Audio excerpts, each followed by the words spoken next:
Hello, everybody. Let me just title this. Do.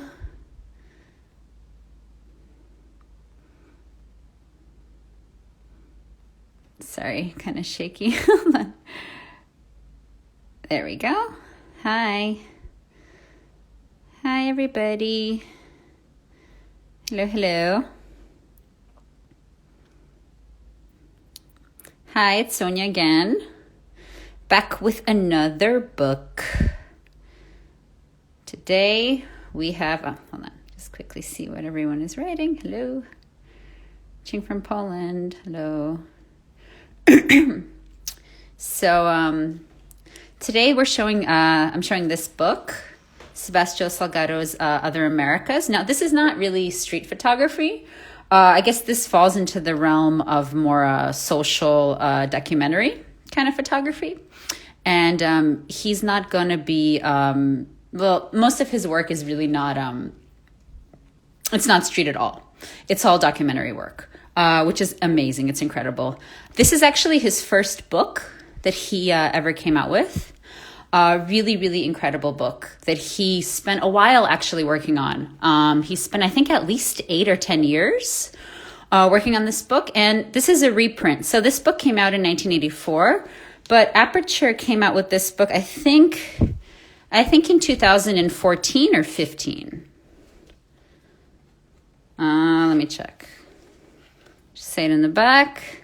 Hold on. Yeah, 15. So this is a reprint. I got this fairly recently, but somebody told me that it's out of print at Aperture, but I'm sure you guys can get this book most likely maybe Amazon or maybe Abe Books, Thrift Books. They might have some copies. There's a few soft cover versions of this book. So let me give you a little background on him. He's Brazilian. He was born in Brazil. And most of this book specifically is photographs in Ecuador, Bolivia. You'll see a lot is in Brazil, but mostly, most of these are in Brazil, Mexico, Ecuador, Bolivia. And these are all taken in the 80s. So probably like 1980, 1982, around these years. And this is actually a really, really, really wonderful introduction to his work. And let me just read you guys a little bit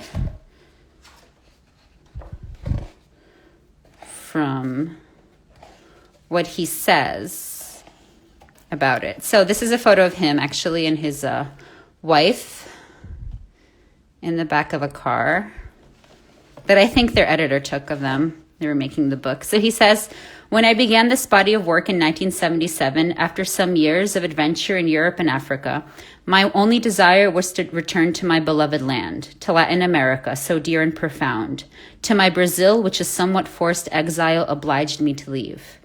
I would dream of this enchanted continent with all the fantasy inherited from a land of incredible tales.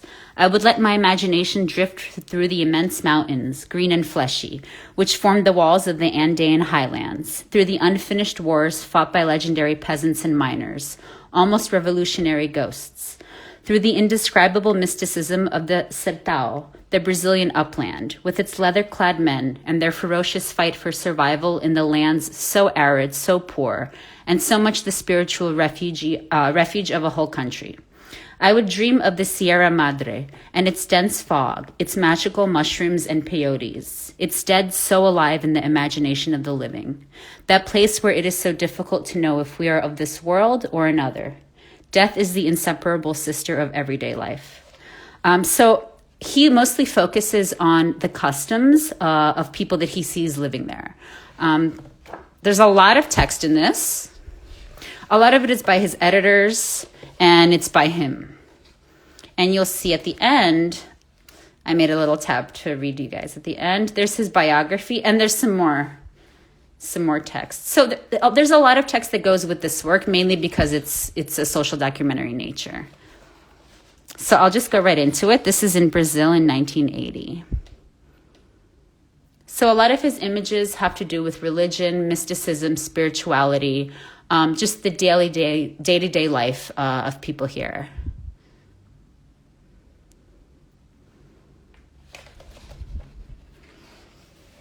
This is beautiful. Okay.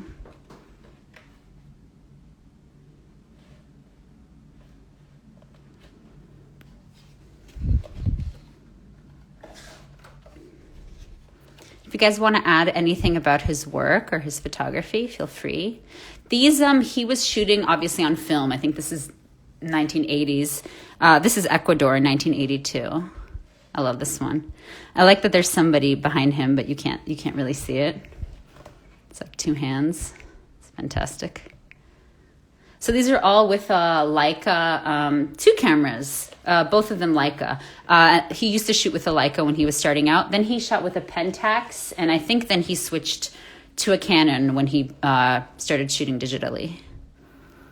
You're welcome.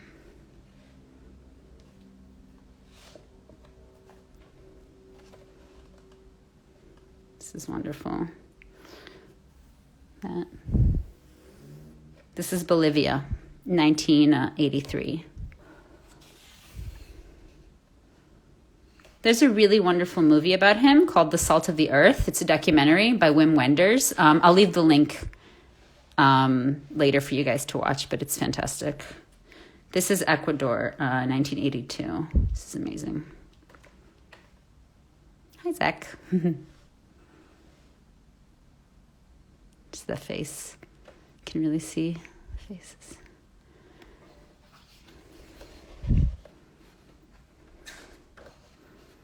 So he's really known for these beautiful, intimate portraits, really beautiful documentary work.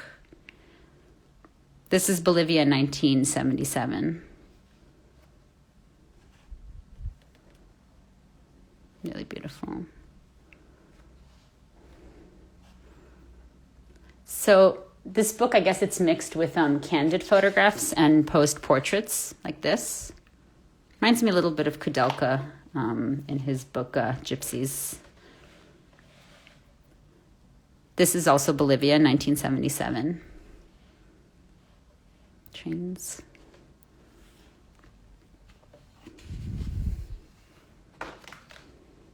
And this looks like they're burying her. You can see her. This is Brazil, 1981.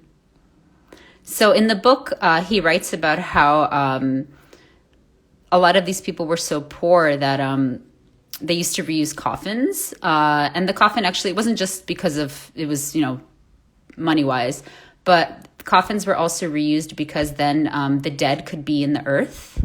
And it was just easier to get into heaven that way. They wouldn't have to go through the coffin. It's really, really amazing work. Salgado is a wonderful human being. His compassion and empathy towards his subjects shows on his photography. Yeah, it really does. With all his work. He's done a lot of really famous projects. He photographed the famine in Ethiopia, I think in the 90s or 2000s, and I'm not sure what year. But most of his stuff is humanitarian, where he does a lot of research and he spends a lot of time with people. So he doesn't just come in for like a day or a week and then leave. He actually spends years with his the subjects. This is Brazil, 1983. I love this photograph. It's amazing. This is on their wall. Fantastic.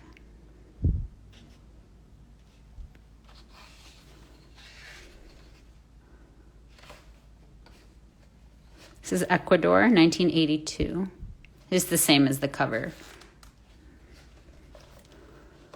It's beautiful. Hola.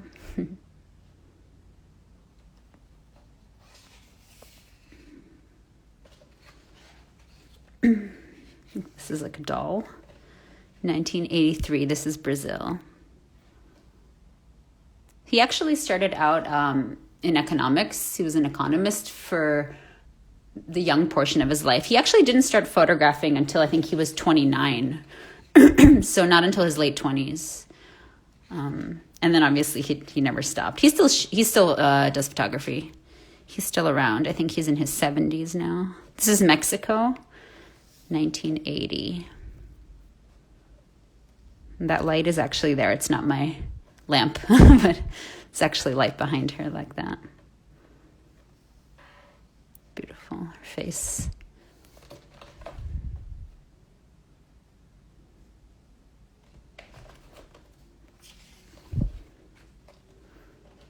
This is Peru, 1977.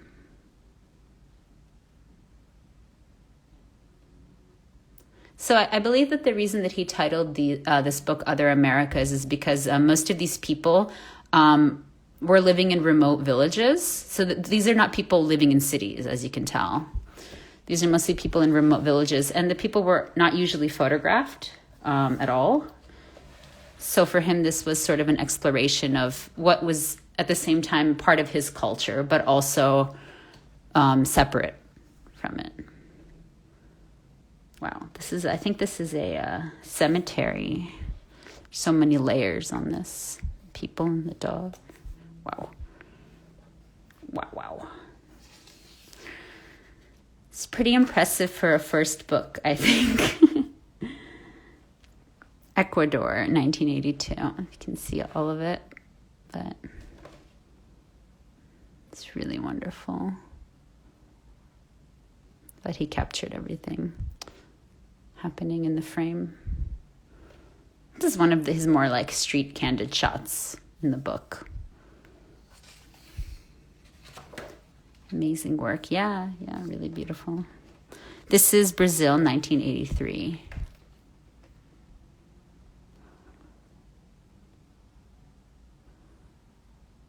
Look at all the birds, wow.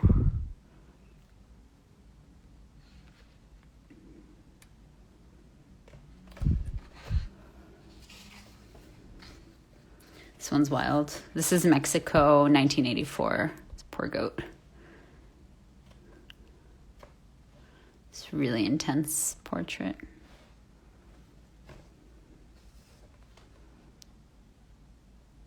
I really love the framing.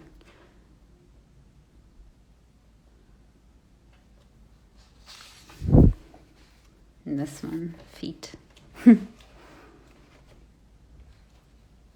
He was a part of Magnum for a while, actually. He was a Magnum photographer, I think for at least like 10 or 15 years. And then he left Magnum and started his own agency with his wife.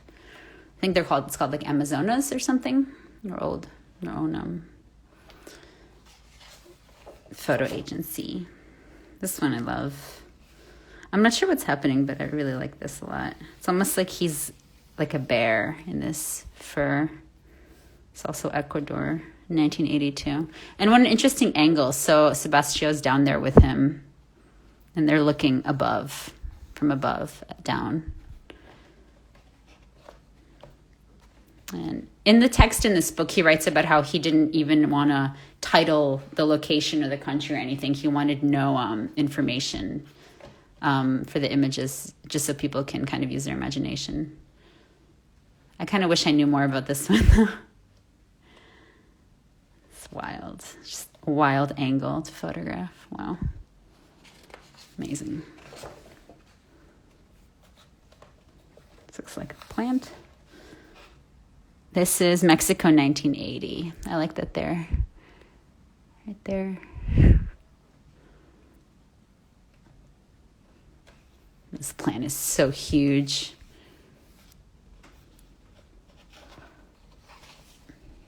Wow. It's a really lovely one. This couple. I like that you can see the little kid's hand here.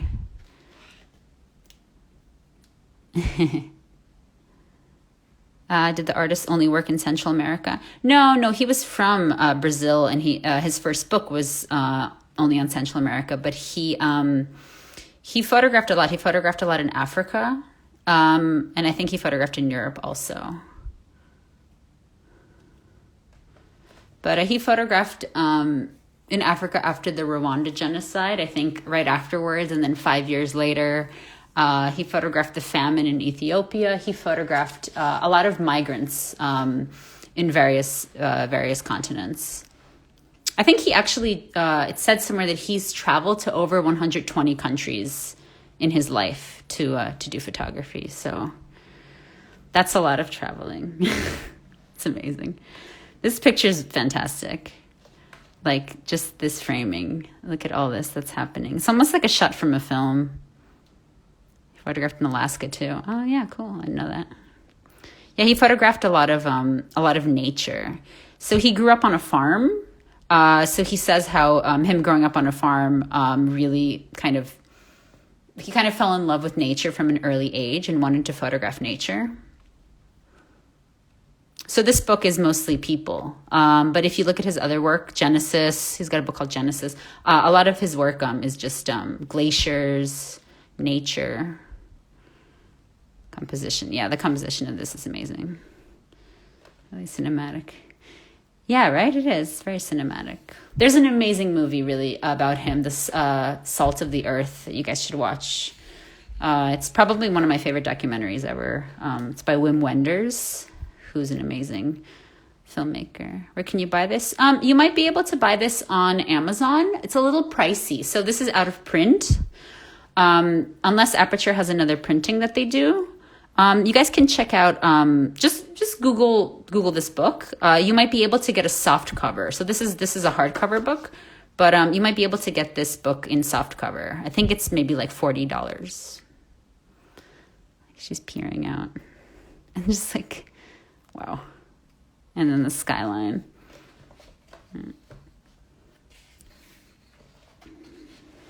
This is also very street for me, this photo. It's Mexico, 1980.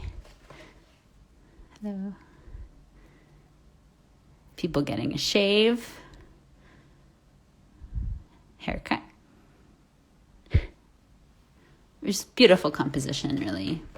I like how this like splits them off from this scene. Right? Really wonderful framing.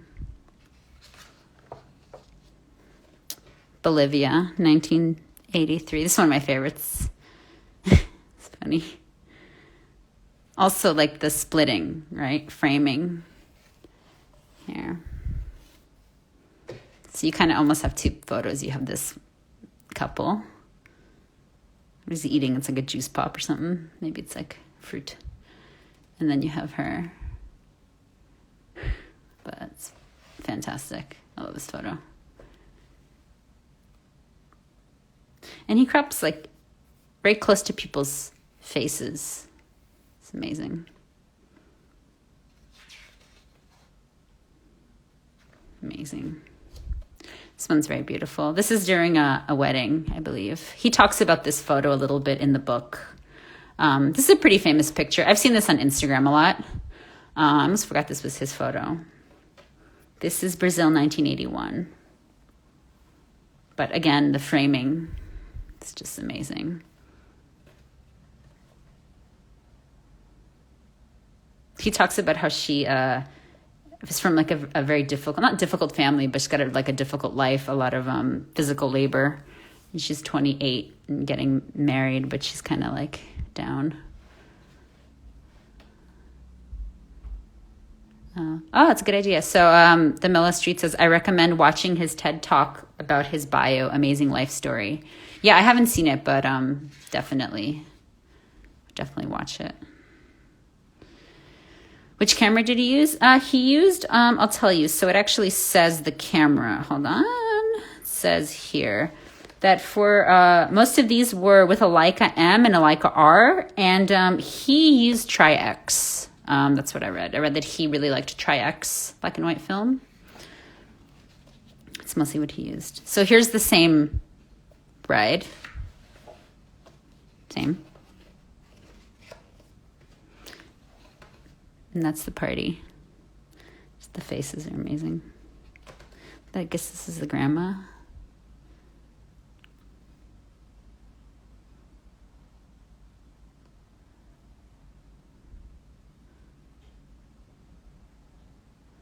It's wonderful.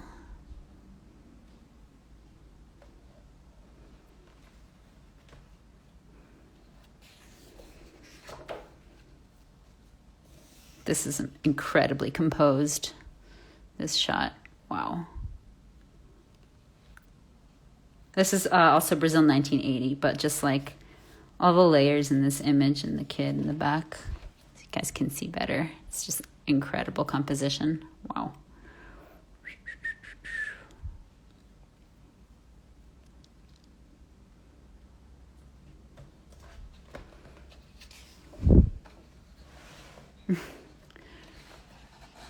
Brazil, 1980. I love how voluptuous she is. They're praying. It's amazing.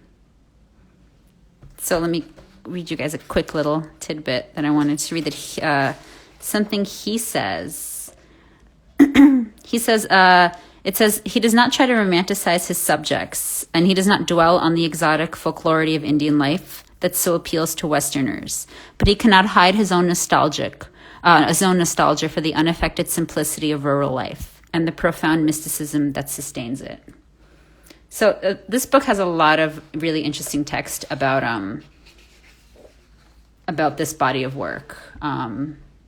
Maybe you can read it somewhere online. I'm not sure. But it's definitely a really wonderful supplement to the actual images in this. I love this photograph. So it reminds me a little bit of Henri Cartier-Bresson's photo of the prostitute like leaning out of the little doorway. Something similar. Maybe it's just because it's a little door, little window. Again, this is kind of almost like two pictures, right? This is a cute girl.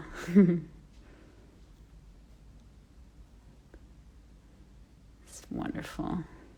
Gorgeous composition. Wow. This is Guatemala, 1978. This is really beautiful. This light is amazing on her and on him. I love that everywhere it's dark around them. Just the figures are kind of lit up a little bit. Really beautiful.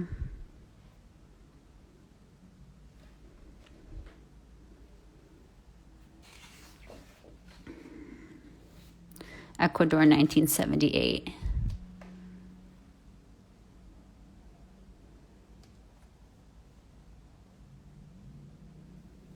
So he spoke with a lot of the priests that were in Ecuador, and they said how there's this one famous priest who people would, he was really old, he was something like 80, and women used to try to like grab him to like pluck out his hairs because they thought that, after he died, the hairs would kind of have this magical effect, this healing power. And he explains a little bit more about the rituals that are involved. She's got her baby. It's a really interesting scene, and they're watching. It's really interesting.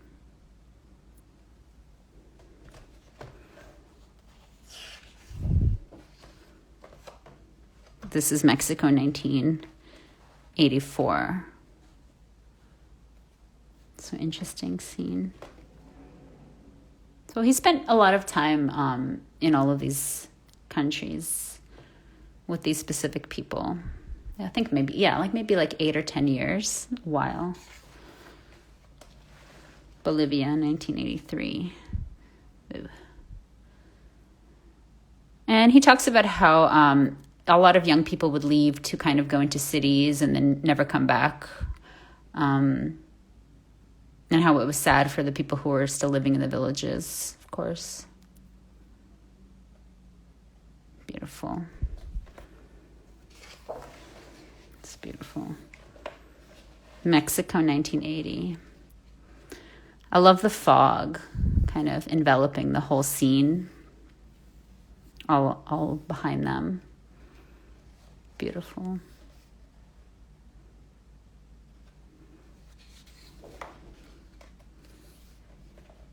This is incredible. I don't know how he got this. This is amazing. This is very high up. These are clouds. This is Mexico, 1980. This one is one of my favorites in the book. Wow.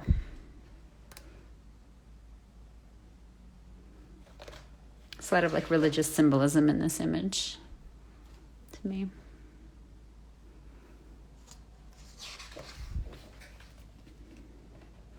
Bolivia, 1977. More this kind of fog, dark clouds.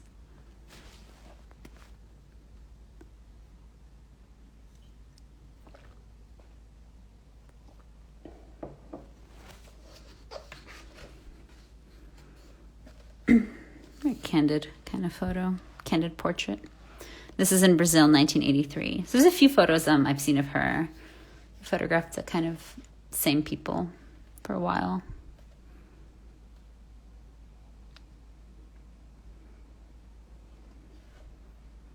I love the light on her and in the back like that, and everything around is a little bit darker. Beautiful. This is Ecuador, 1982.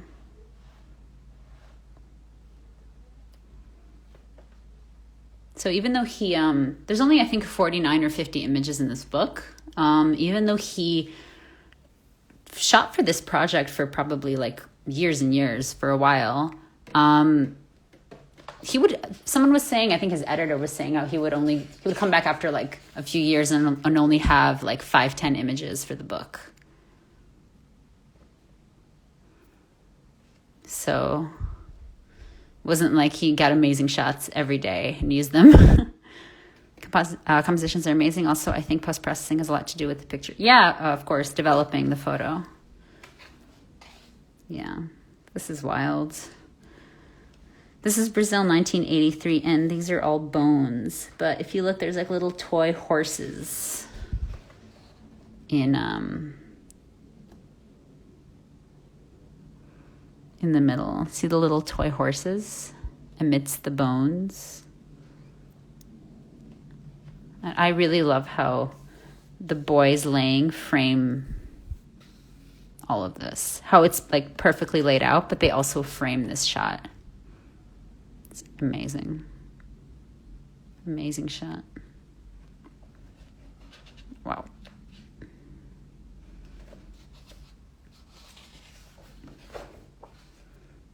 It's one of my favorites too, Brazil, 1980.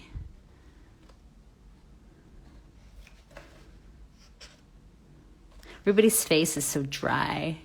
You can tell that they work outside a lot. The air is supposed to be very arid. So most of these areas, in the book, he writes about how the conditions were almost unlivable. They're very dry, not a lot of rain. Often there's a lot of famine. But you can really see their faces. I mean, this is 1980. I felt like this photo is from it's just much older than that, but it's not.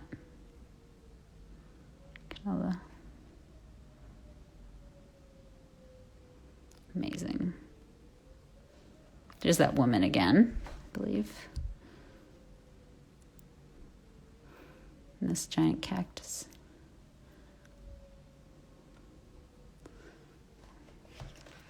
It's my favorite images in the book. Work. There's always kids watching.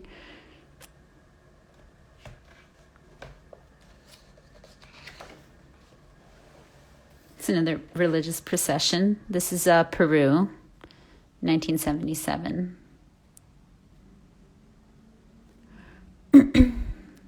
So he got a grant, I believe, to make this book, or he got some kind of money. But I was reading that he could only make it a certain size, only 50 images or under 50. He didn't get enough money to make it a bigger book. So I think that's one of the reasons why it's short. That's beautiful. Ecuador, 1982.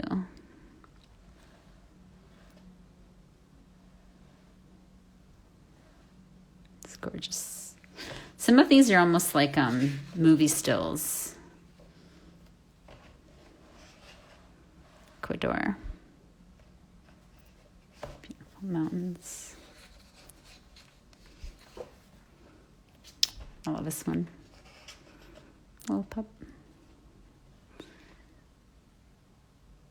It's a beautiful portrait. I mean, his portraits are phenomenal. Their faces. And you see that he's holding a little pup, but she, if you look closely, is also holding, I think, a little chick. Little chick. It looks like it. Great. Beautiful. It's a really famous image also. This is Mexico, 1980. It kind of looks like they're just about to dive into the abyss, to the fog. Beautiful. This is a really beautiful image.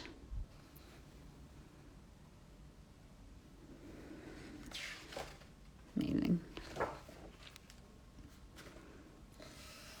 Again, the framing within a frame. Put them in the doorway. Beautiful.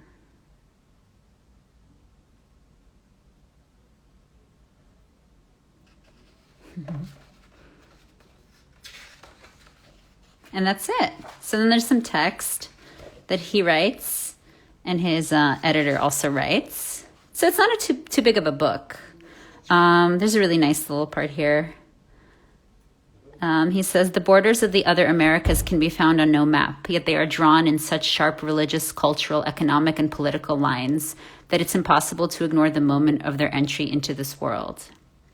It is quite simply the world of the powerless, of those who, from the barren sierras and deserts of Latin America, watch as their nations change without them. And it is this world held together by birth, family, and death, and by myth, faith, and fatalism that Sebastiao Salgado has penetrated.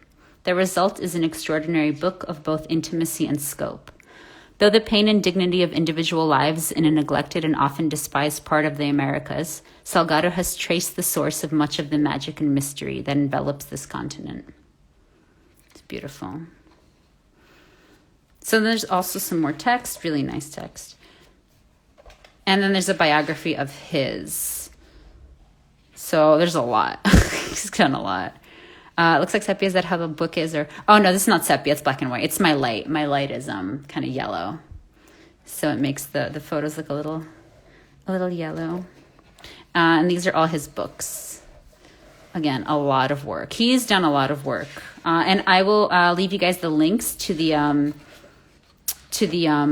title of the documentary and to the TED Talk, so you guys can look at it if you're interested. So there we go. Thank you for tuning in for this wonderful book. I love this book. And I will see you guys next week with something new. You're welcome. Thank you, guys. Bye. You're welcome. Thank you.